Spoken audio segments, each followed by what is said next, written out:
Hello जय हिंद दोस्तों, कैसे हैं आप सब लोग। आशा करते हैं आप सब मस्त होंगे और अपनी पढ़ाई में व्यस्त होंगे। तो दोस्तों आज के इस वीडियो में मैं आप लोगों के लिए अर्धवार्षिक परीक्षा 2023-24 का रियल मॉडल पेपर लेकर आया हूं। जितने भी विद्यार्थी कक्षा 11वीं में पढ़ते हैं और वे अर्धवार्षिक का एग्जाम देने वाले हैं, तो दोस्तों इस वीडियो को आखिरी तक देखिएगा, क्योंकि ये आपका बिल्कुल रियल पेपर है हाफ ईयरली एग्जाम का। आप लोग देख सकते हैं आपका पूर्णांक है 100।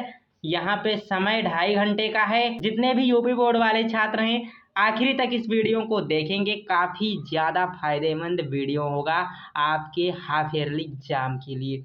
देखिए फर्स्ट क्वेश्चन हमारा आया था पेपर में कि गबन उपन्यास के लेखक कौन है। बिल्कुल ऐसा क्वेश्चन आपको मिल सकता है आपके एग्जाम में। मैं नहीं कहता कि बिल्कुल यही पेपर आएगा, लेकिन हाँ बहुत सारे क्वेश्चन इसमें हैं जो अपने आप में बहुत ज़्यादा इम्पोर्टेंट हैं। ये सारे के सारे प्रश्न हर साल पूछे जाते हैं। ये सब बहुत इम्पोर्टेंट क्वेश्चन है, सभी को तैयार कर लेना है। मैं सभी क्वेश्चन का आंसर मैं आपको अभी तो नहीं बता सकता, बट क्वेश्चन दिखा रहा हूँ आपको। क्वेश्चन दिखा रहा हूँ, आप लोग क्वेश्चन देख लीजिए, तैयार कर लीजिएगा। और अगर आप लोगों को चाहिए इसका सॉल्यूशन भी तो कमेंट करके बताइए, क्योंकि दोस्तों इसका सॉल्यूशन लिखने में मुझे कम से कम 3 घंटे की ज़रूरत है। तो मैं जल्दी से आपको ये पेपर दिखा दे रहा हूँ, ताकि पता नहीं आप लोगों का एग्ज़ाम नज़दीक हो, इसलिए आप लोग तैयारी कर लें। तो आप लोग इन क्वेश्चन को ज़रूर तैयार कर लीजिएगा, ठीक है। आपके पेपर के लिए रामबाण साबित होंगे। यहाँ पे भारतेंदु युग की समय सीमा बतानी थी आपको, तो यहाँ पे बताइए, अगर पता है आपको कमेंट बॉक्स में। जयशंकर प्रसाद किस युग के कवि थे, ये सारी चीज़ें आप लोगों को बतानी है। गुनाहों के देवता और अतीत के चलचित्र के लेखकों का नाम बताओ। आदिकाल की भाषा क्या थी। किस काल को हिंदी का स्वर्ण युग कहा जाता है। बहुत इंपॉर्टेंट क्वेश्चन है। आदिकाल की 2 विशेषताएं बताओ। फिर यहाँ पे कामायनी के रचनाकार कौन है। ये सारी चीज़ें बहुत इंपॉर्टेंट हैं, बहुत इंपॉर्टेंट क्वेश्चन है। ये सब आप लोग तैयार कर लीजिए दोस्तों जितना जल्दी हो सके। देखिए प्रश्न नंबर तीसरा, इंपॉर्टेंट गद्यांश। ये गद्यांश आपके पेपर में आ सकता है। वह समय ऐसा है कि उन्नति की मानो घुड़दौड़ हो रही है। मतलब कि ये वाला गद्यांश जो है बहुत इंपॉर्टेंट है, आप लोग तैयार कर लीजिए, स्क्रीनशॉट ले लीजिए। बहुत इंपॉर्टेंट है, मैं बार बार इस बात पे जोर दे रहा हूँ, तो आप लोग लिटरली गाइस तैयार कर लीजिएगा। उपर्युक्त गद्यांश का संदर्भ लिखिए, रेखांकित अंश की व्याख्या, एंड लेखक ने कहाँ के निवासियों को जापानी टट्टुओं की संज्ञा दी है। फिर प्रस्तुत गद्यांश के माध्यम से लेखक ने भारतवासियों को क्या सुझाव दिया है। लेखक ने कहाँ के निवासियों को हिंदू काठियावाड़ कहा है।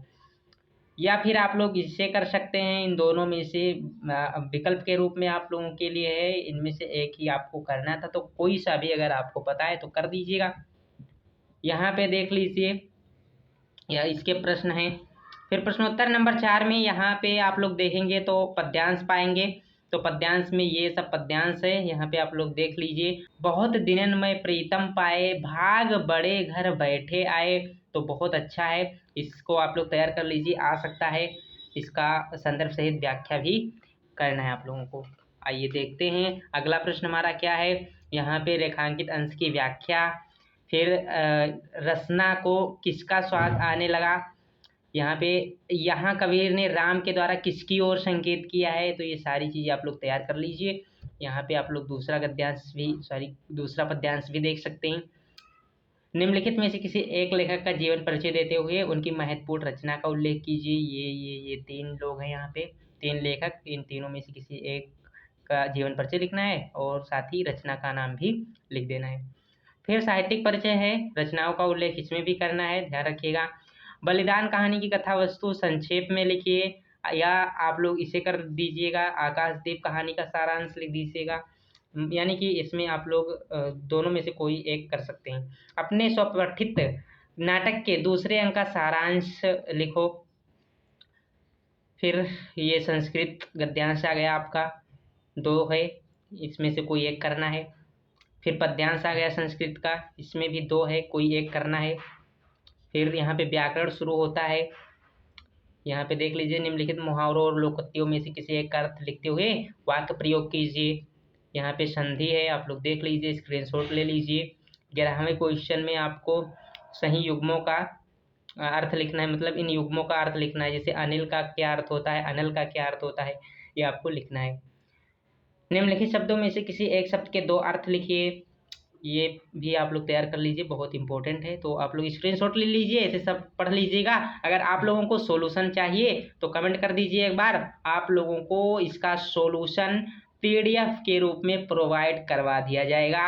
आपको ज़्यादा कुछ ढूंढने की ज़रूरत नहीं है कि आप बार बार बुक खोलें, एक एक प्रश्न का आंसर ढूंढें। मैं एक ही फाइल में, एक ही पीडीएफ में पूरे क्वेश्चन का आंसर आप लोगों को दे दूंगा। तो आपको क्या करना है, कमेंट करना है, वीडियो को लाइक करना है और शेयर जरूर करना है। सब्सक्राइब तो करना ही करना है, क्योंकि सब्सक्राइब नहीं करेंगे तो आपको हमारी वीडियो कैसे मिलेंगी। तो सब्सक्राइब करके हमारे फैमिली का सदस्य बन जाना है आप लोगों को भी। तो चलिए मिलते हैं नेक्स्ट वीडियो में। जय हिंद, वंदे मातरम।